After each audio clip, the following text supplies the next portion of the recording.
Welcome back to another episode of Japan's top business interviews. I'm your host, Dr. Greg Story.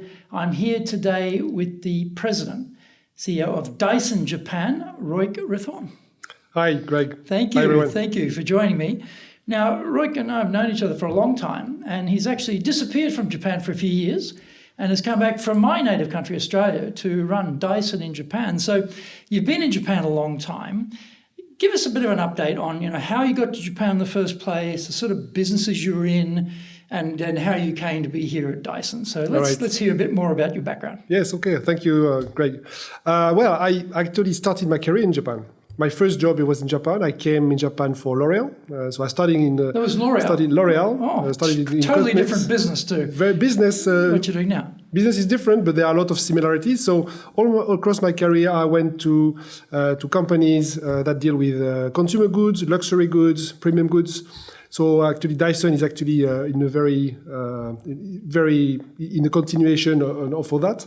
So with L'Oreal, were you sent out from France? They said, okay, we want you to go to Japan. And what did they want you to do in Japan when you got here the first time? So in France at the time, the military service was compulsory. But there was actually a way that was government-sponsored to get out of this. It was actually to be hired by a French company abroad for a government-sponsored program. And that's how I came first to Japan with L'Oreal. I was, 24 years old. So it was actually a long internship in marketing. So I was a product manager on some of the other lines. And it was an 18-month contract. I loved it. And when L'Oreal wanted me to go back to France, I said, well, I'm not finished with Japan. I'd rather stay here. So I moved. They didn't think to keep you here with another job. They said, no, you got to go back. Normally, the course would be they send you out. And then if they want to hire you, they hire you first in France to train you as a marketer and then send you out in a few years to another country. So, but I chose to stay in Japan because I know after 18 months, you realize that you don't know Japan, right? You're starting to scratch the surface of that amazing culture and know people and know your ways around, but it's so much bigger that I wanted more. And so what was the next step for you after that? So I actually went into a role in LVMH, Perfumes Cosmetics. It was Parfum Givenchy at the time, so to run actually a territory which was Japan and Korea travel retail. So I was dealing with duty-free shops, selling to them, negotiating with them, and it was all about perfume, makeup. So which perfumery was it? Parfum Givenchy. Oh, Givenchy. Okay, Givenchy. So that's a famous name. It's a famous name, and but in Japan, most of the beauty market is not about perfume. It's skincare and cosmetics. That's true. So we also had that, definitely, but that was a very interesting part of my career as well. And I'm sure with L'Oreal, you were probably had a particular job to do. Probably weren't doing much leading at that stage. How about when you got to Givenchy? Were you in some sort of leadership position by that time, or you still got a specific task you need to do? I was in a leadership position. I was area manager for the area. So I had a small team under me and then also retail staff in the airport shops as well to run. So it was my first leadership. Leadership position. That's right. All in Japanese, yeah. So that must have been challenging. What was some of that? You're relatively young still at that stage, and you're now running a team. Yeah. What were some of the challenges you came across as a leader at that time?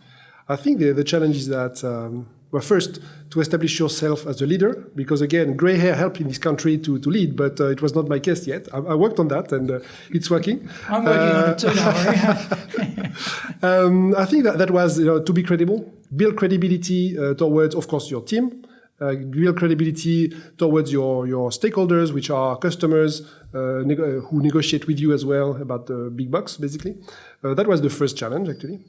Yeah. And what about communication? Because you speak French, you speak English, and you probably didn't have a lot of Japanese at that time compared to now. Yeah. And probably they didn't speak French, and their English probably wasn't all that genius-like either. So how did that, because communication is so critical for building credibility, building trust. So how did that go? I think, I had a few challenges. Of course, I spoke Japanese, but not to a level that I can say I was fluent. So I think it was really about, for me, I acknowledged this challenge from the beginning because it was very obvious. So the way I tried to bridge that is really to get close to people. So getting know people, my staff, my team, not only during meetings, but like personally, lunches, the informal communication was key for me to establish actually this trusting relationship. So you could do that. You had how many people in the team who were in the office for you? At the time, in the office, there was like 5 people. 5 people, right? So you can have lunch with 5 people. You can have a lot of contact with 5 people. Right. What about the people in the branches, though? They're in the stores. Yep. You're not going to see them that often. That must have been a bit trickier. Well, actually, I was seeing them once or twice a month. Okay. So I would actually to all the airports in Japan, going to Korea as well. I was covering Korea, and I made a point to have lunches and to catch up with them all the time. So what was it like leading Japanese, leading Koreans? Because I've been to Korea a number of times. I know a number of Koreans. Yeah. The only things I ever find similar between Korea and Japan is the grammatical structure and the language. Yeah. And that's about it. Yeah. Quite different. Very different. I think that what struck me is the speed. The relationship to time and speed is very different. Japan is long term. It's like you don't feel the sense of urgency every day to be nice. But Korea is the opposite. They want really to rush sometimes. Sometimes it's good because they have a lot of energy. Sometimes it's, you really need them to actually, wear their risk and see where their risk is. But I think the speed is definitely a difference between Korea and Japan. You can see this as well in consumers. We see that as well in some technological product, Dyson, but other products. Koreans are very much into new tech, what is new, what is technological in terms of proposition. And once you have these new tech and brand discussion, they rush, they buy. So high tech, new tech brand, they like perfect That's storm right. for Koreans. That's right. Japan, you have new tech, the high tech. People are interested, but they really want to check whether it suits their needs. More cautious. Very cautious because it's not only about tech, it's also what you say something as a brand. You are the most powerful vacuum cleaner on the market. I'm going to check it, and if it's true, I buy. Mm-hmm. But if it's not true, or if I don't really feel the need, then I'm not going to buy. Mm-hmm. So it's really, I think, a bit difference between. Well, it's in a nutshell. There are many differences as well, and it's very simplified. But I think the relationship to speed, but also the relationship to technology, is quite different. So did you? You're a very tall man. Yes. So you would have been very tall, foreigner, imposing person. I'm sure, in a way, it must have been a bit hard to have Japanese feel comfortable with you because you're physically much bigger than they are. And you're looking down at them all the time, probably. Yeah. So how did you get around those sorts of problems? Did you change yourself? I know when I speak in English, I'm very direct, I'm very strong. Yep. But as soon as I go into Japanese, it now becomes circular, it becomes softer. Somehow it changes. People say, oh, it's like a personality change when they Japanese say that to me, right? Yeah. Between the two languages. Yeah. How did you find that? Yeah, I think I agree. I mean, a little story. The first time I went to L'Oréal offices, I was in an elevator, and then there were some Japanese staff, ladies, were very, very short actually, and they were kind of scared, so they were at the opposite of the elevator, just like in the corner to make sure that they were as far as possible from me, because I was a bit scary, I guess, at the time. So it's really true what you're saying. I think it's really about, again, maybe it's not rocket science, but listening to people and genuinely. So because when you do that, not only you learn a lot how to express yourself in Japanese, but also they see it and they can. I think Japanese have this thing that they read people like open books. Especially Westerners, because we are very expressive in the way we behave, whereas they are not as much as well. So I think it creates some skills to actually read the tiniest move in your expression. Mm. So when you genuinely do something, listen to people, or they get it, and then it creates trust by itself. Mm. So how long were you with Givenchy? Givenchy, 3 years. 3 years, and then what came next? So 3 years then, I was promoted within LVMH to a regional role based out of Hong Kong. So travel retail still, but in the liquor industry, so Moet Hennessy. So I was running the travel retail region Asia Pacific for Moet Hennessy, Hong Kong. Moet Hennessy out of Hong Kong. Out of Hong Kong. Wow, okay. And so that must have been a big contrast, because again, Yes. we talk about Koreans are different from Japanese, Hong Kong Chinese, like totally different, right? Yeah. So did you find any things that work for you in Japan which you could transport with you and use in the market in Hong Kong or different markets? I think what helped me is in Japan, a lot of things are hidden, or you need to really go deep in order to understand and work on your insight, basically. So the insight piece is very important. Whereas, in other countries, not as much, I think. So that helped me a lot to actually make a difference in my job, because all the time I would dig and I would talk to the people in the stores as well to understand the consumers, and I think that helped me a lot. This reflects to try to understand why consumers buy, for example, and in travel retail, especially in Asia. So you have mainland Chinese who buy I don't know, cognac in the duty-free stores because they know it's not fake, for example. So that's an insight, right? Because there used to be a lot of fake products in mainland China. You have the Hong Kongese as well who buy for festivals because they are on their way to Taiwan and they want to do gifting. So, it helped me to understand very quickly the market.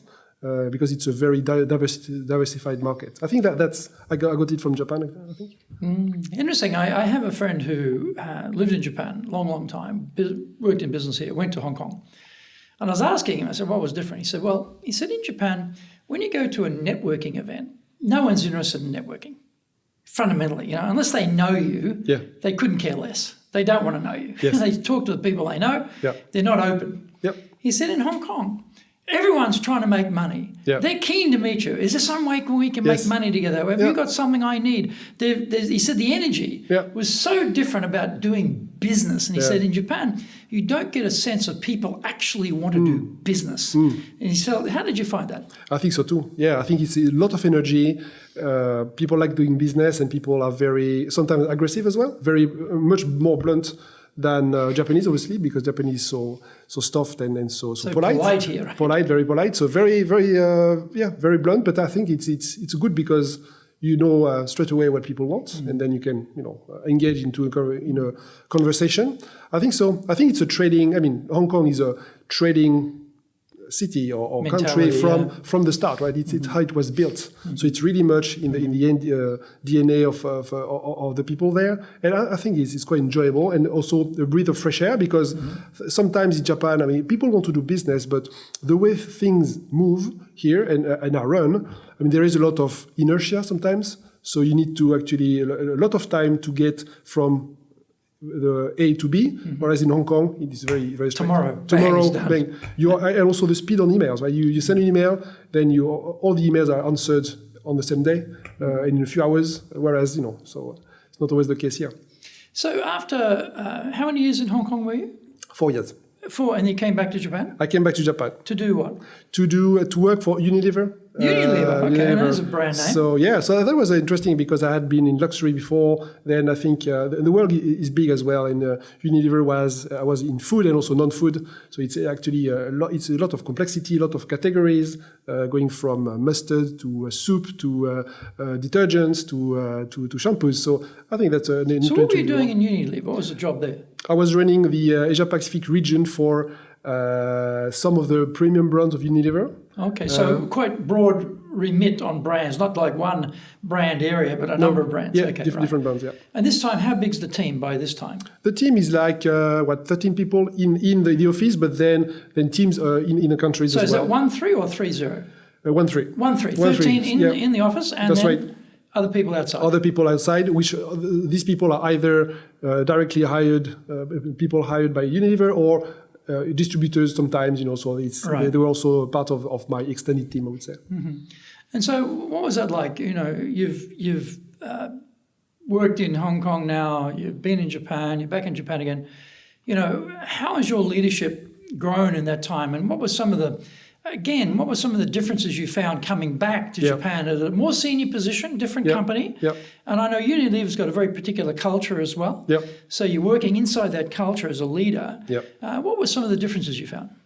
I think the difference first was about myself. I had been able to work with a very complex but also diverse team. When I was in Hong Kong, all the reports, my direct reports were from a different country because they were based in different countries. So I had Malaysian, Chinese in Malaysia, Aussie in Australia, Japanese, Japan. So when I came back, I also had to do that. But so I was more equipped to actually do this because I could relate more to the different cultures of Asia and of course Australia, which was our second largest market actually in that perspective. Then in Japan, I think it. Coming back and coming into Unilever, which is also a very particular company because they actually grow their people from inside. So internally, I was kind of you're parachuted from outside, right? I was the outsider, and actually, but actually, it was a very nice and warm culture to be parachuted in because people welcomed me. They understood that I was bringing something that they did not have in home, which is managing distributors, exporters for premium brand. Sorry. So I think it was a very mutually rewarding relationship. It's interesting when you have a big company like that, which is a very strong culture and a lot of internal promotion. Yes. You tend to get a lot of group think. Yes. It's obvious what we should do because we've all grown up together with the same mentality, same ideology, same perspective, same experience set. That's right. So sometimes someone like yourself who comes in and says, well, actually, maybe we could do it this way. Yeah. That's a very important refresh, isn't it? Yeah, I think so.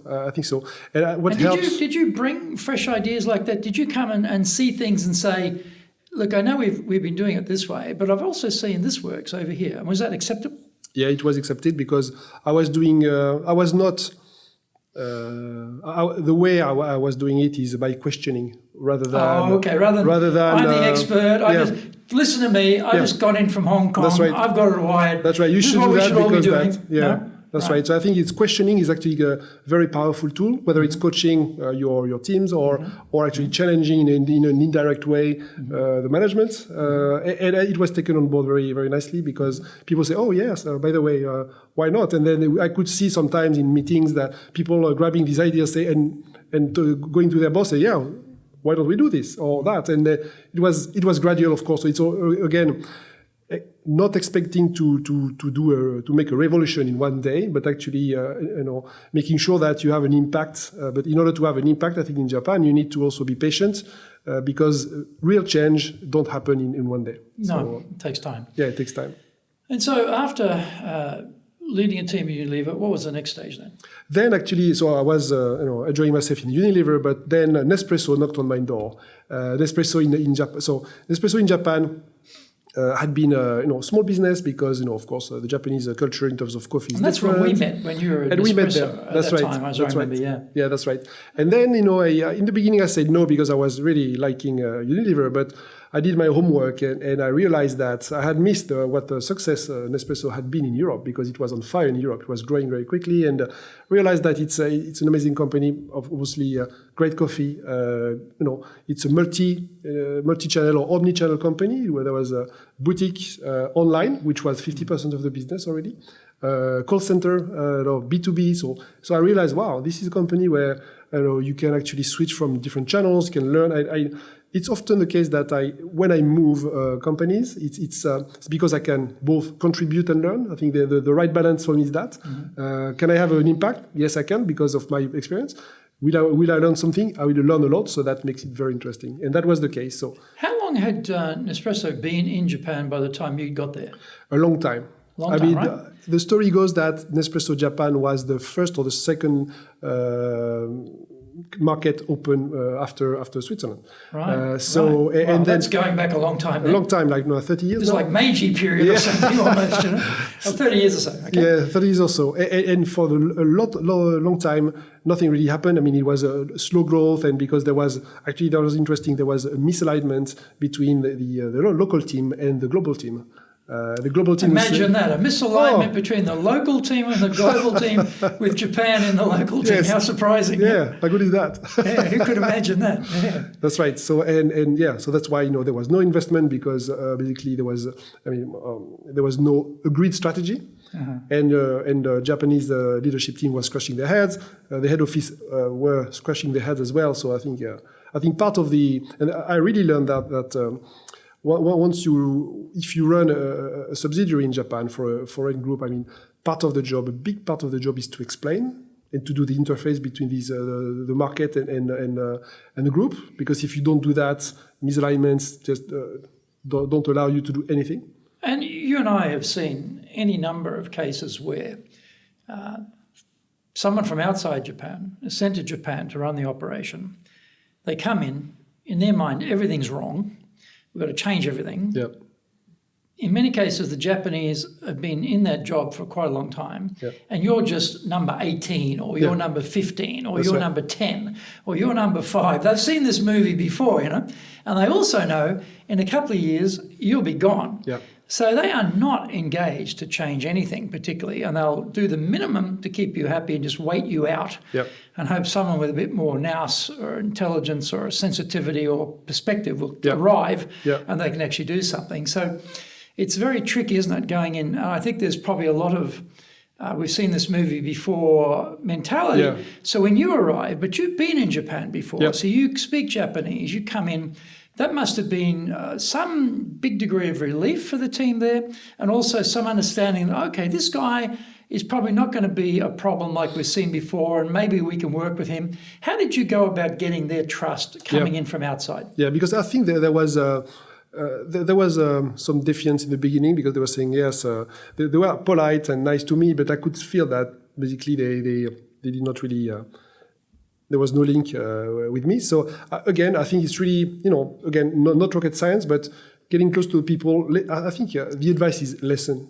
How big was the team? So at the time, I think we had, including the boutique people, I think we were 100 people. 100 people is quite a big number, right? Yes, That's not a small number to manage, it starts right? to be sizable. In the office, I think we would be 30, and then the rest in the retail stores. Mm-hmm. So I think it was really about knowing them and knowing their challenges, because I think they relate to this, right? Once you go, if you stay in the office, I mean, you know the office, but in a retail company, you really need to get out there, understand how tough it is for a retail person to stay all day and smile and get give a great service to the customers, regardless of whatever happens. And so that's making the step to understand what they are going through, I think goes a long way, especially with the retail staff.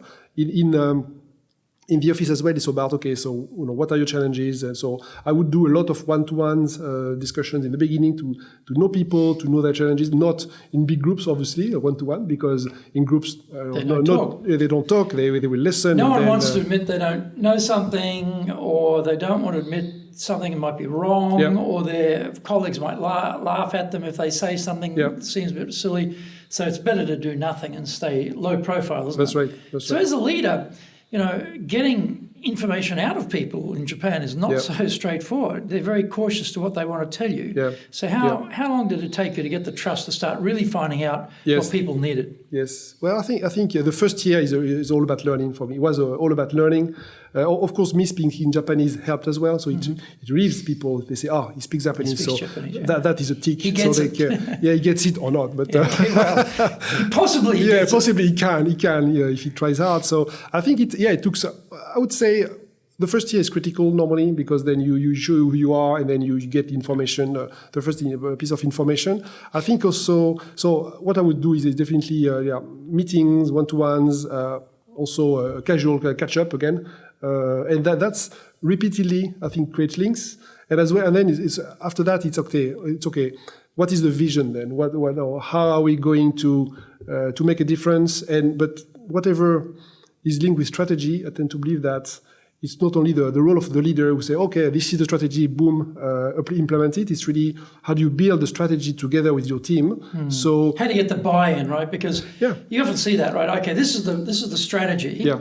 But the people down here either don't agree with it or don't believe in it or can't be bothered. It's hard to really penetrate that down to come into the fibre of the body and say, I sign on for this, I believe in this, right? So how do you go about getting that to happen? Well, I think it was a lot of little workshops in the beginning, little workshops on several issues, then building up to larger workshops while we were agreeing on objectives along the way. And then, by the way, in the end, people realized afterwards, but we had already worked out the strategy.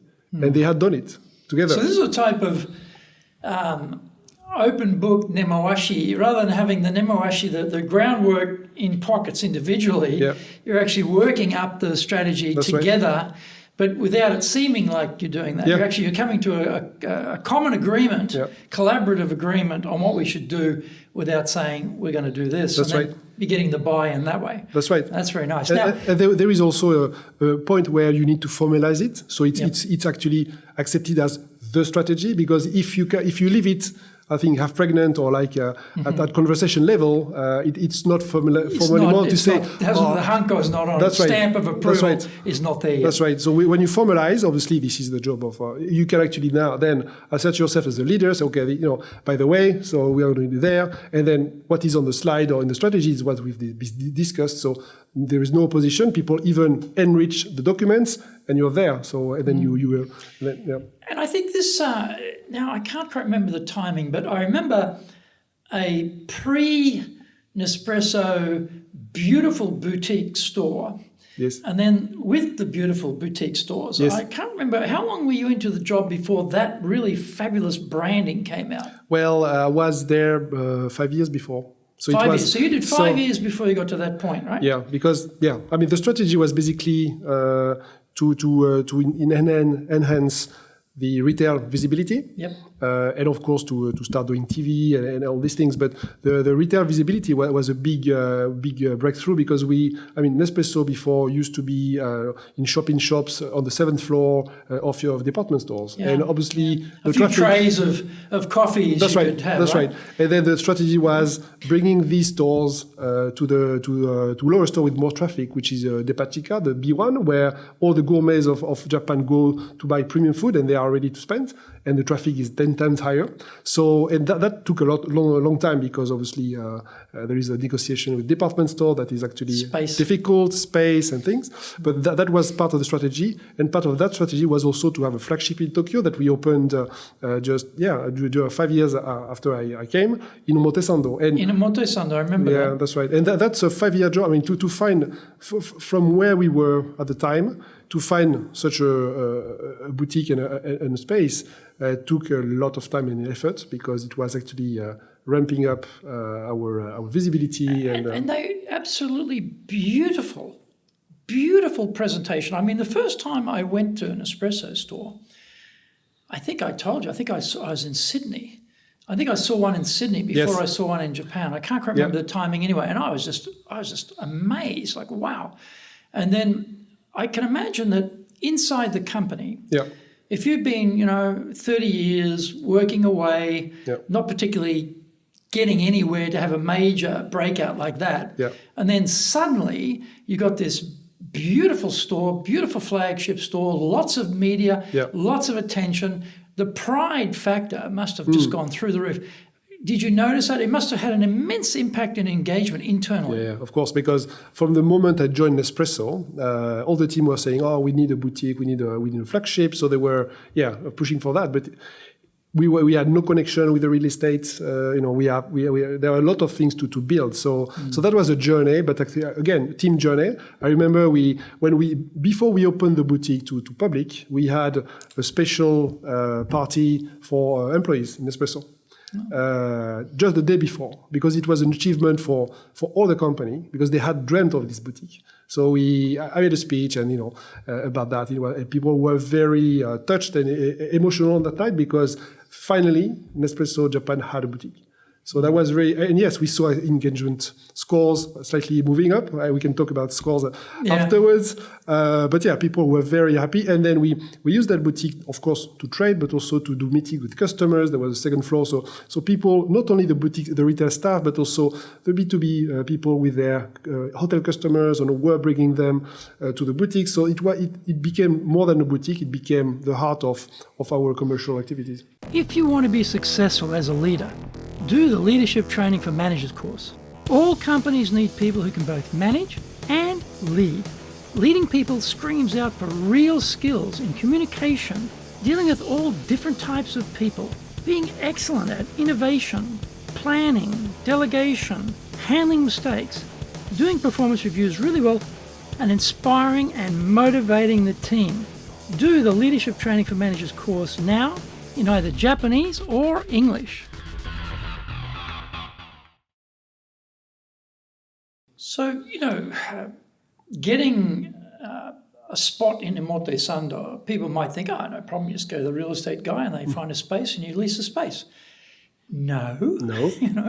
Building owners are very fussy, not necessarily straightforward, like Nespresso. Who are you guys? Do I want to give you that space, So that is the culmination of a long period of time to get to that point.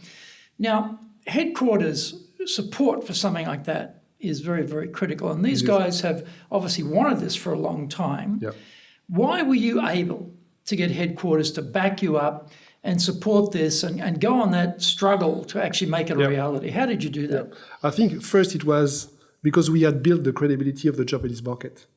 And there was alignment in terms of strategy. That's why we are going back to the first discussion. No alignment, no trust, no investment. And that was it. So the prerequisite to have this kind of big investment for the head office is actually, do we trust the team to actually do the right thing and to move forward with a big plan that will grow? I think it was a tick in the end, So we built that because we rebuilt the strategy, rebuilt the team, and we started the turnaround of the business. So the head office saw that, and then they were very, very happy. But also they wanted more. That's right. So and more was a boutique. So I think that was actually again a journey to rebuild the strategy, rebuild the team. That actually took shape into a boutique because it was not a cheap boutique, definitely, but it was also so important for this market that in the end we got it through. So let's talk about engagement here because for many organizations, big organizations, they have satisfaction surveys for staff or engagement surveys, and they track these things globally, and then they compare the results and whatever. So I'm imagining that there would have been a fair bit of frustration in the team of knowing what needed to be done, but never actually getting the support to do it. And so having a feeling that, okay, we're not really getting the tools or the resources or the money to do the things we need to do. So, what am I killing myself for? So I'm sure that Japan's engagement scores, up until that point anyway, were not fantastic. Can you talk a bit about that and then what happened after you got the flagship store launched? Yes. So first, I think in all the companies I've worked for, Japan, in terms of engagement scores, stands at the bottom or close to the bottom in global surveys. I think the first thing is to recognize that, first, Japanese are tough graders. And this is a fact, I think. They are tough graders. So the first thing when the advice to someone who would come in a leadership role and get asked the question from the head office, why are you so low in engagement? I think it's also to explain that, when you are good on a scale of 1 to 10, Japanese rate you 5 or 6, and that's good. That's right. Yeah. A 5 or 6 score by Japanese standards is good. It's good. Well, so some of the questions are a bit not suited for Japan. Yeah. For example, one of the questions is often in those sorts of global surveys is, would you recommend this company to your friend to join, right? Yes. Japanese are not going to do that because they don't want to take responsibility for somebody's career change. As much as they might love the company, I agree. They don't want to have that type of accountability. So they will say no, and then suddenly the engagement score goes kaplunk like that, right? So some of those questions, I always thought to myself, well, you're never going to get a top score on that question for a Japanese audience. So I always thought they're a bit skewed away from a Japan sensitivity too. I think so. And it comes from the Net Promoter Score question. Right. Would you recommend or not? And that on an NPS as well, Japan is low as well. And I think it's really about explaining. I remember in Nespresso, we had head office had calculated the cultural bias. Oh, they had a factor. They had an algorithm. Yes. So it was 30% at the time. 30% cultural Japan bias. Algorithm factor for bias. Yeah. So it's massive. So if you actually calculate it back, then it doesn't. So then it becomes okay. Does the head office agree with that, and is it ready to reflect it? And that's a discussion. I think what helps is that if you are in a customer-centric company that measures NPS on retail and customer satisfaction, they know. They already know because it's a well-known fact in that industry. So you can say, okay, well, guys from HR, talk to marketing. There is a 30% bias that we factor in. Why don't you factor in yours? Yeah. So this 6 is actually an 8. Yeah. That's right. That's right. Complaining about? But it may or may not work, right? Anyway, I think for me, the way I deal with it is that anyway, the job is the same. What is important is actually we increase the score because the base is the base, and we don't. I don't think we should compare countries to countries because cultures are so different. You have the same question to an Australian. You have 10s, 11s. Australians, I think, are probably more. If they're happy, they're going to give it an 8 or a 9. Australians probably wouldn't give it a 10. I think they're conservative in that sense. But they're 8. If it's good, 8, 9, fine. But 10, 10's too much. But they wouldn't give it unless they were unhappy. They wouldn't give it a 5 or a 6. They go 5 or 6. Right. That's right. So what was the difference after the investment's been put in, the boutique's been launched, and bang, suddenly, and it's. I mean, for people who've not seen an espresso store, they are absolutely. Visually, they are gorgeous. And experiential as well. So I think there was an impact. I don't remember the scores at the time, but there was an impact on that. But I think it's not only the store. I think that we worked a lot on improving the scores. So we did, each time there was a pulse survey or one of these surveys done, then we would analyze the results and worked with a focus group internal. So you did some follow-up.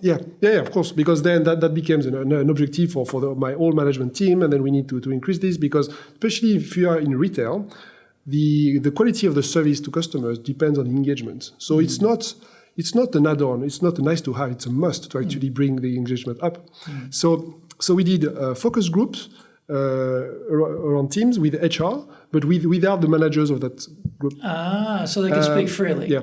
So, and the aim was not finger pointing, was okay, how can we improve? And then that was escalated to me and my HR director and to the leadership team. Then we were working on actually plans to tackle.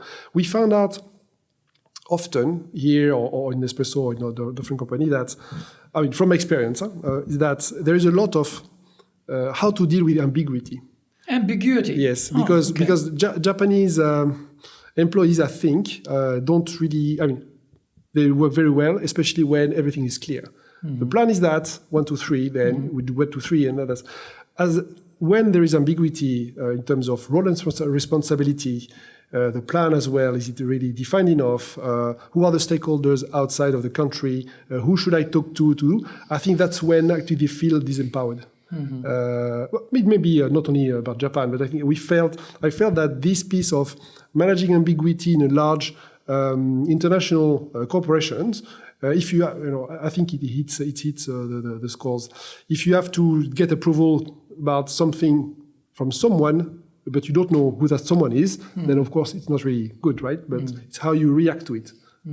So I think we worked a lot about, so clarifying the roles and responsibility, clarifying the governance as well, what would be the process to do that, to actually help them to do their job. Yeah, I've noticed with Japanese staff over the years, they're very, very keen to know what their job description is. Yes. Very keen. And me being an Aussie, being Australian, I'm fairly, job description, okay. Because I'm not bound by what's on that piece of paper in my mind, but boy, they are. They want to know, and I always make the joke that, if they could, they'd have their job description written on a postage stamp, something so tiny, to minimise their accountability, right? Yeah. So how do you get Japanese to become accountable, and really make them take responsibility for results? How did you do that?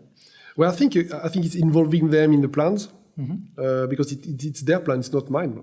It's their plan as well. So ownership. So So of course, you need to make sure that you guide them and they go where you want to go them to go. But it's a journey together. If you do that, I think there's not a lot of resistance, and I think it's the same. Sorry, I have the same answer to many questions, but I think it works. Well, a funny thing for me too is, like there's a certain work ethic here which is very strong around if you know what your job is, to do the job. And the example I often think of is, we're in winter now, but it's been beautiful blue skies lately. But, those classic winter days, it's cold, it's windy, raining, and you come out of the subway entrance onto the street, and there's some poor person stuck there with an umbrella handing out tissue packs, right? Yeah. And they'll hand out every single one of those tissue packs till they're done, Yeah. And I often think if that was Australia, they'd be like the tissue pack box would be thrown away somewhere and they go to the pub where it's nice and warm and forget that. That's a stupid idea. But the Japanese have got that, no, this is your job. Stand in the cold, windy, rainy day and hand out tissue packs till they're all gone. So you get that sort of stickiness to the task, which I think is admirable, very admirable. You can rely on people generally to do their job properly, which is good. No, I agree. The reliability of Japan employees is amazing. Is second to none. But when objectives are very clear. Yes. And the other thing too is, getting them to think about what we could do, what we should do is not that easy. No. So how did you go about, one of the pathways to innovation is engagement. Because if I don't care, I don't care. Make it better, right? But if I do care, then I have at least the base for getting my opinion heard or coming up with ideas. Of course. In your dealing with Japanese teams, what have you done that you found has worked well to get ideas out, to get innovation out? Because one of the problems is you're a very tall man, you're very powerful, you're the boss, you got a lot of authority, you say something, that's like God has spoken, they'll do it because you're the boss, right? But sometimes you can have these situations where you realize you're in these meetings and only your ideas are the ones that are circulating, And after a while you start to realize, hang on a minute, I'm the only one in this company coming up with ideas. What are all these people doing here? Because of the way you've managed it, because of the way you've led, then they're just sitting there waiting to be told from you what to do. How have you gone about getting beyond that and getting the team to come up with innovative ideas and creative ideas? I think there are many things to be done, but they need to be done, I think, together. But I think first, create a team which has diversity. I think diversity in backgrounds, of course, gender balance and. So how do you do that in Japan, where it's not it's a monoculture for a greater? I mean, it's not 100% monoculture, but it's a pretty dominant monoculture here. They all literally. At 3 o'clock on a Friday, every kid in Japan's doing page 64 of his maths textbook type of uniformity, It's not an exaggeration, literally. And so how do you get beyond that? I think maybe diversity in terms of industry they come from. So in Nespresso, again, I mean, we were a hybrid company. We had no real competitor as such. Of course, we had different competitors, but from different industries. So we brought a marketing manager from the liquor industry. We brought a retail manager from the fashion industry. We brought a quality manager from the food industry. And then all these people, of course, have the same culture, but they come from different background. And I remember in the beginning, the old-timers who were still on the team and say, but why are you bringing him? He doesn't know coffee. Yeah, so what? I mean, I think there are a lot of similarities. Okay. And I remember the same person a month after say, wow, great. This guy is a great contributor. He brought me ideas that I never had. So I think diversity in terms of background in industry is interesting. That's interesting because you're a smallish company at that stage, right? Yeah. And then it got bigger. And with very big companies, though, it's a bit like that Unilever model. It's come up from inside. You join at the age of 23, 22, 23, 24, straight out of university. Yeah. You've grown inside the company, groupthink, everyone fit in, be uniform and homogenized, basically. Yeah. Yeah. But as a company like Nespresso, you're not going to get someone who's bound for Mitsubishi Heavy, to make that selection. They're going to come to you for a reason because they don't want to work in that type of environment and they're open to mid-career hires as opposed to everyone starts from university. So that's a big advantage to be able to tap into that group. I think that's an advantage. Big companies miss that.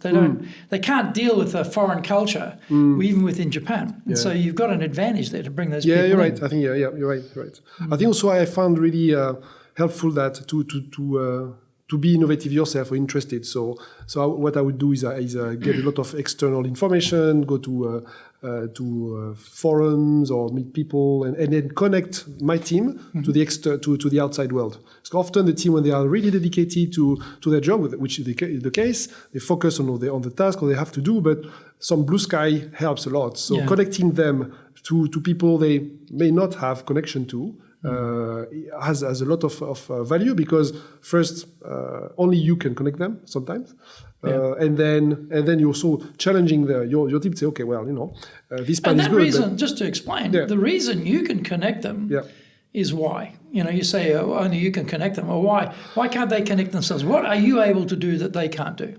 Well, I think when you're a boss or a shacho or something, you have access to actually, other shacho forums with different industries, and that's how you can talk, and then you can find common goals and ways you can actually collaborate, and then that's the opportunity. And that's often in Japan why you have so many benkyokai, these study groups across industry, because when they're in these isolated silos, they recognize themselves that's not great. And so I mean, this is back in the 70s, this is back in the, I remember in the early 70s, I forget why, but I met some Japanese gentlemen, business people, and they were out in Australia on some industry study tour or something or other. And I was astonished, at the sort of the numbers of groups that they belong to, and how they're all studying these things, picking up with combining people from other industries, companies.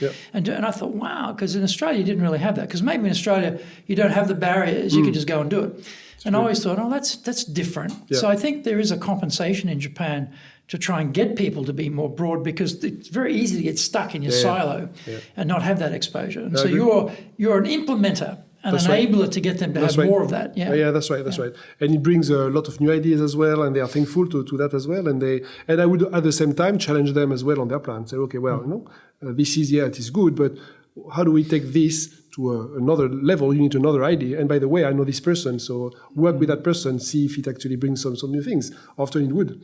And once there is new thing, then I think I would work with the person in charge about finalizing and making this workable, so he or she can present it to the team as a new idea, but his or her new idea. So that it becomes her or his project. It's not mine, it's theirs.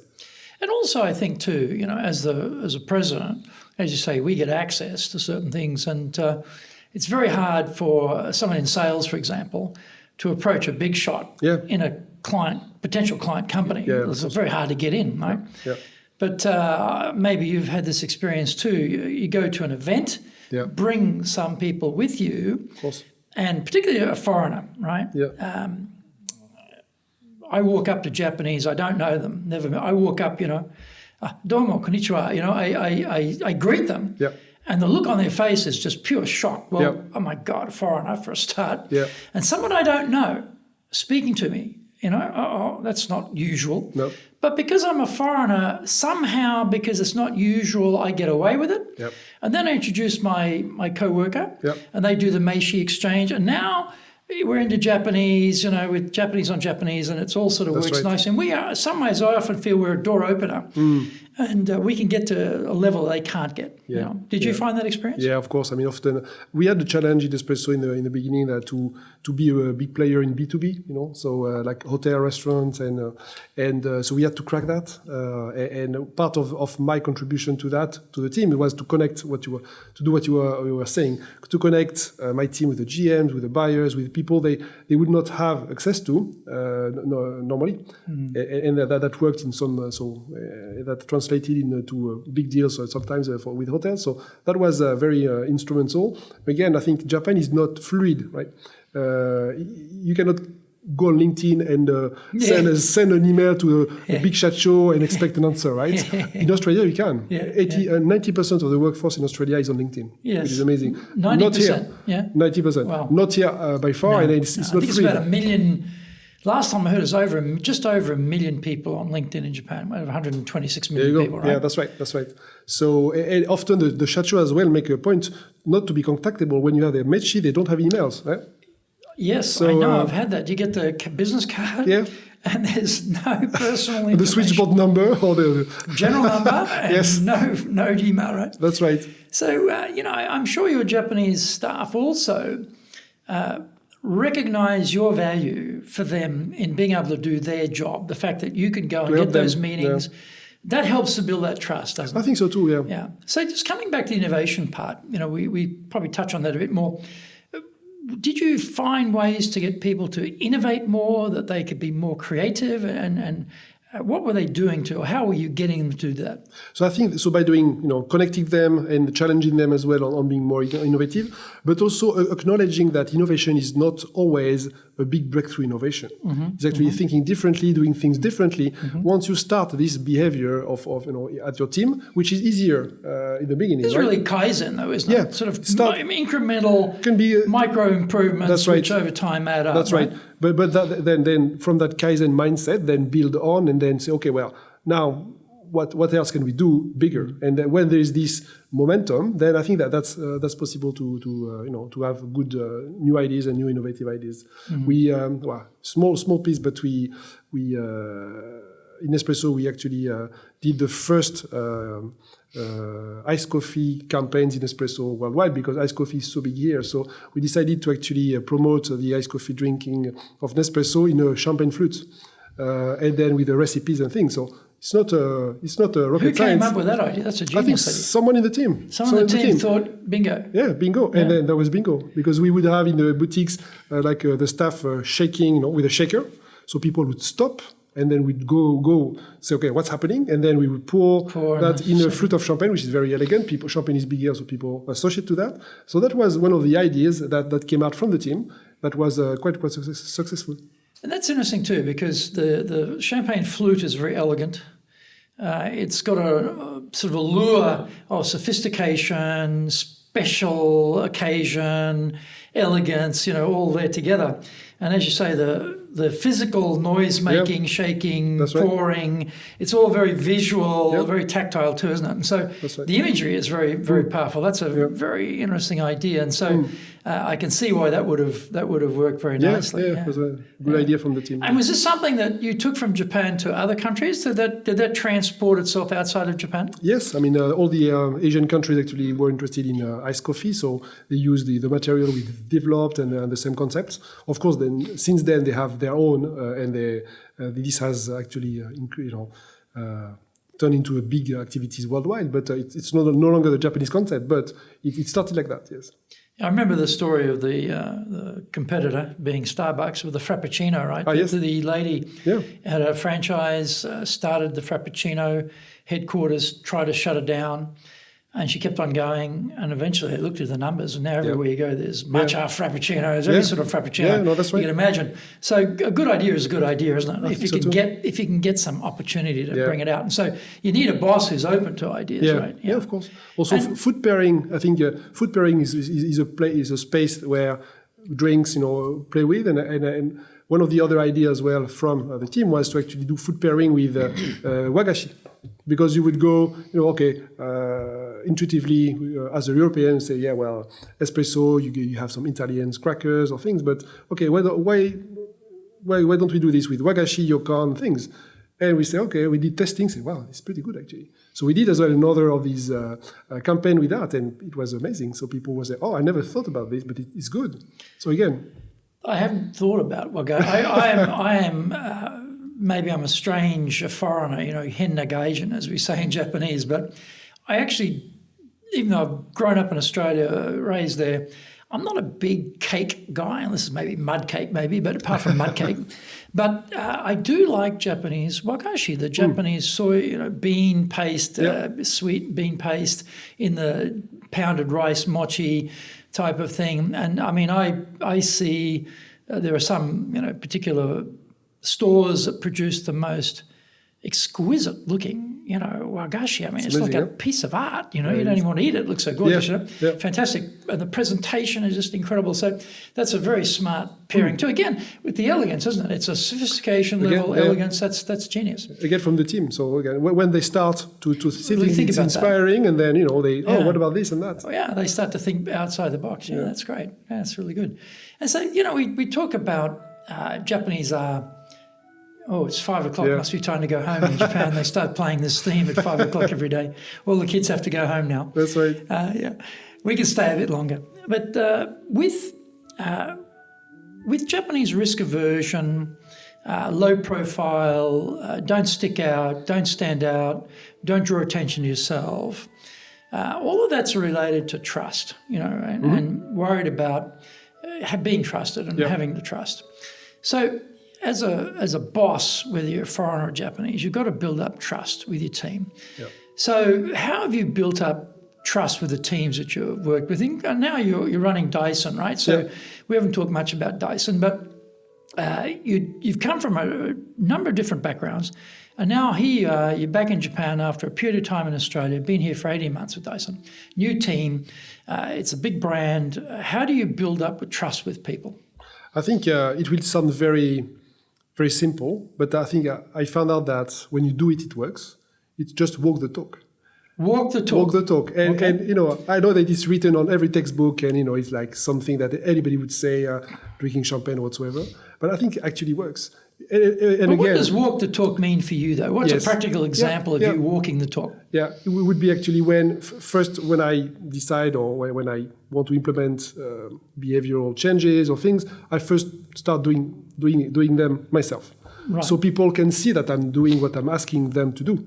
Right. And again, in Japan, it's true. What would be an example of that? Where you led some change yourself? You were the first change agent, so to speak, to demonstrate, okay, this is something I'm going to change. Yeah. I'm doing it. Say, I didn't have a problem with it. We can all do it.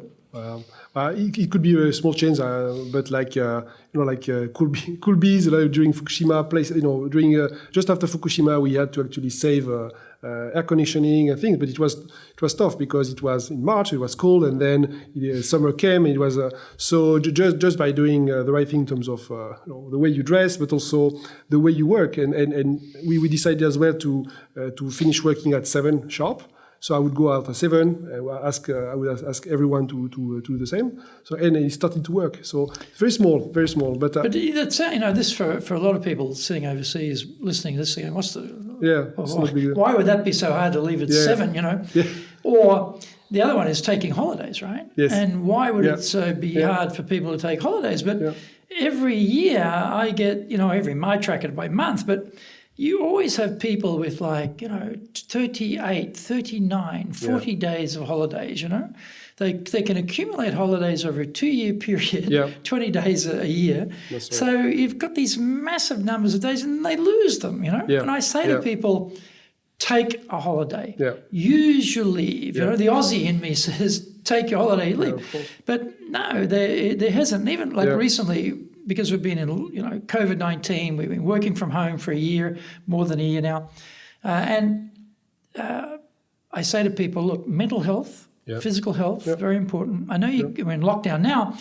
You can't go anywhere, I know, but sleep in. Yeah. Watch a movie at home, read a book, have a break from work. That's right. Take some time off. But trying to get them to do that, they are so reluctant to do that. Definitely. And I do it. I try and demonstrate that. Yeah. I mean, normally, Christmas I'd be down in Australia, go surfing, summer down there, great.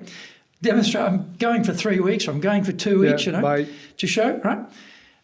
These are important things in Japan to say, it's okay. Yeah. I'm telling you to go to Italy, have a holiday in America, go to Hawaii, whatever you like, do it. That's refresh. Just doing, But it's hard to get them to do that. So leading by example is very important, isn't it? And it sounds very simple, but it really works because, again, they read you like an open book. So if you say A and you do B, they will do B.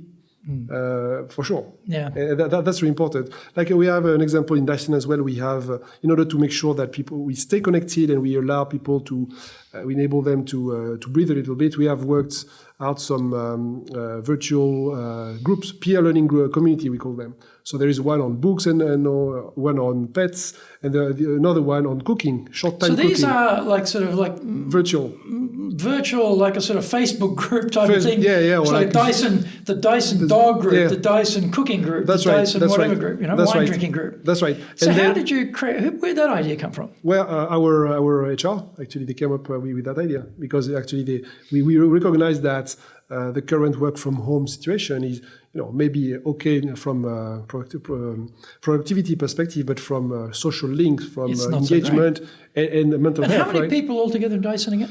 In the office, we have close to 300 people.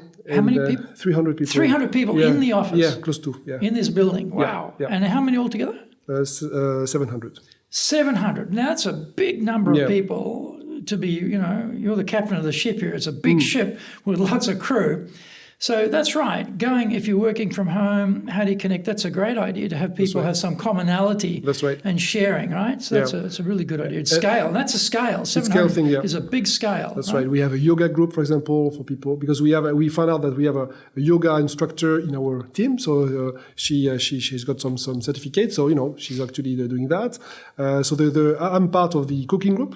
Very good. So again, walking the talk, So it's not only work. The group, And the aim is that we're in confinement, then you need to cook quickly, but good things. So what's the recipe? So people propose recipe, and then we cook together and we eat together. Of course, online, but that's a lot of fun, and we have a lot of engagement and good feedback on this. So it's good. Bring the team together, even though they're apart. That's right, and it's good because these groups are obviously across the company. So when I go to this cooking group, there is a salesman who is based in Hokkaido. There is like a store manager. There is someone from accounting. So it brings people who not always connect with each other. Normally wouldn't necessarily touch each other in terms of contact, right? That's right. It's interesting, and so you've got 700 people, right? That's a huge number of people. How do you build trust with 700 people? I think it's first building trust with the leadership team and the people who have contact with these people, because they talk about the leader, they talk about what he does, and I think that's important. But also go to see them as well again, like in the stores. And this is something I must say with the COVID, I've not been able to do enough. No. Because obviously there are restrictions and some stores don't want to have visits. So, but talking to them and getting out the messages. We also have what we call cafe briefing, which is a kind of town hall that we do. We call it a cafe briefing. So we. Oh, nice. It's why cafe briefing? Why not town hall? Because it's actually it's actually casual. So we could the real cafe briefing in the past in a pre-COVID world would take place in that big room. So we would have like coffees and we would it's casual thing, but with presentations and Q&A and things. So we've taken them online. And during the early stage of COVID, it was every week, because actually we wanted to make sure that there was a pulse. There was also, they had contact, because there was a lot of questions. What should we do? Should we go to? So we every week, it was called the Happy Friday Cafe Briefing. Friday Cafe Briefing. That sounds fantastic. Right. And then so we would check in. We would actually talk about the latest measures on COVID. And then there was a presentation on business or featuring one of the teams, work. So every week. Now, since, things have progressed, it's every 2 weeks now. But I think it was also we had good recognition about this, because whereas we were struggling sometimes to get everyone in one room because people were on the road, people were working outside. During COVID time, we could have everyone. So there was a huge attendance because it was online, and people really actually probably very hard to get 700 people together, but online you can actually make it happen. Yes. Well, obviously, during these people in the retail stores could not join sometimes, so we had a different. We would record the cafe briefing for them to be able to see it afterwards, after hours, for example. So we ensured that it was accessible. Are you doing business with Japan? Do you really know how things work? Japan Business Mastery provides the answers. Do you have the right networks and know how to create them? Do you know how to get on the same wavelength with Japanese buyers? Do you know what being trustworthy looks like from the Japanese perspective? Japan Business Mastery is based on more than 30 years' experience in Japan and will become your go-to guide. Want to succeed in Japan? Buy Japan Business Mastery now. And so if, we were thinking about, we've talked a lot of things about leadership so far. Is there anything around the leadership theme area that I should have asked you about? Anything we've missed here?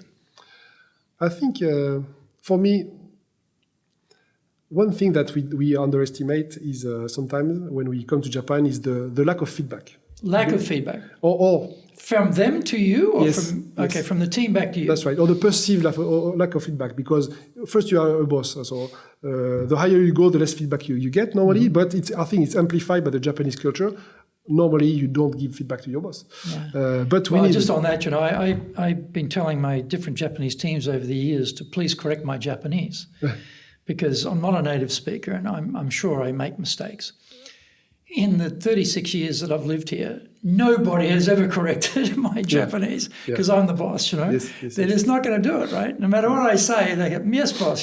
Yeah. I'm not doing that. So no, that's right. It is very hard to get feedback. Yeah, I think so. I think, it's hard. And especially when you're a leader, you need to work on yourself all the time, because you have challenges and things. So it's for me, it's acknowledge that and acknowledge as well that you can get feedback in different ways. Not by asking in front of everyone, okay, what's the feedback, but one-to-one, indirect feedback. Where I think you need, to be listening very much, but also to create your ways to get feedback by yourself. How do you do that? What ways do you create to get that feedback? Well, I think it's first I ask for feedback in one-to-ones. Mm-hmm. Now it's coming. Some people, we say, okay, well, they give feedback, but in a nice way. So I get it. So so that's and for those who don't, and which is fine as well. I think I can. I think it's all indirect, physical. The body language also tells a lot when you know how to read it. Yes. Here, so because they are used not to show much expression, but when they do a bit, then you kind of anticipate there's more there to get a bit more information. That's right. Then you scratch, and then you, of course, introspection works as well. So there are different ways. But I think that in particular, working on how to get feedback is actually a task that maybe for Western leaders are not used to, not as much, but that's a point of it. One of the funny ones is, when different jobs I've been in, we used to have business people come up from Australia, and I'd be doing trade promotion, and we'd go and see clients and whatever. And the language, so the client would say, musugashi, right? And the interpreters would always translate that as difficult. And I'd say to the Australians, the correct translation is impossible. Yeah, that's right. Because if you tell Australians it's going to be difficult, they go into solution mode. Yes. How we'll get around that, right? Yeah. So you got to tell them, he just said it's impossible. And that just stops them in their tracks. Oh, okay. Yeah. So knowing those sorts of things, when someone says musugashi, it's not difficult, it's impossible. It's dead no. Then you know, okay, we've got a different conversation needed here. Yeah. Very true. Yeah. What other things? I think that's all. I think you covered pretty much everything. So let's think about some advice. You've been in and out of Japan. You've been Japan, Hong Kong, Japan, Australia, Japan again. So you've done that, come back to Japan or come to Japan the first time. If you were going to give some advice to someone who's being posted to Japan, okay, your next job, you're going to Tokyo, you're going to run the operation there. What would be some piece of advice you'd give a person who didn't know Japan when they first came here? Yeah. So I think manage time. I mean, the different perception of time and the inertia, I think, is something that we may underestimate. So what do you mean by that? Well, when you come and when you especially when you have a transformation mission, you're obviously expected by your head office to do transformation. Head office being maybe in Europe or US, I expect things to be very quick. And if you go quick, I always say, if you push hard, things may block. If you don't push enough, things don't move. So you need to find the right pace. So if you push too hard, you're going to get blocked. Yes. If you don't push hard enough, nothing happens. Yeah. Right. So where's the balance? Where's the fine line? Right? You need to find it. I think that's the challenge. I cannot say there is no manual for that, no textbook. But every manager needs to find that balance between pushing too much and pushing not enough. I think that's one that actually resonates with most of the people I talk to when they have a year and a half of Japan. They say, yeah, that's true. Also, the fatigue associated with this inertia, because managing change in a country like Japan that moves slowly sometimes requires a lot of persistence and energy. Therefore, I would say in the first 2 years, you kind of find yourself tired, I think, often. So it's also preparing yourself to feel that and working your way out of this fatigue. It's nothing like telling people, okay, we're going to do this, and then imagining that's being done, and then some weeks later or months later, you're checking up on it and nothing's been done. It's not, Absolutely nothing has been done. It's like, what? Yeah. So that double checking and following up, absolutely critical, isn't it? If what you imagine's happening, you better make sure it is happening, because it may not be, right? Don't assume it's going to be happening. No, I think so. What else? Well, I think, so that one, how do you bring people on board behind a vision? So again, linking back to what we said, really work with them, and consider it as a journey. It's not like you have a meeting and everything change. It's like it's a journey that builds towards direction, and then when people move because they are involved, then you need to work on the momentum to bring it up and to actually provide change. I think that's something I would say. That's about it. Yeah. So I think.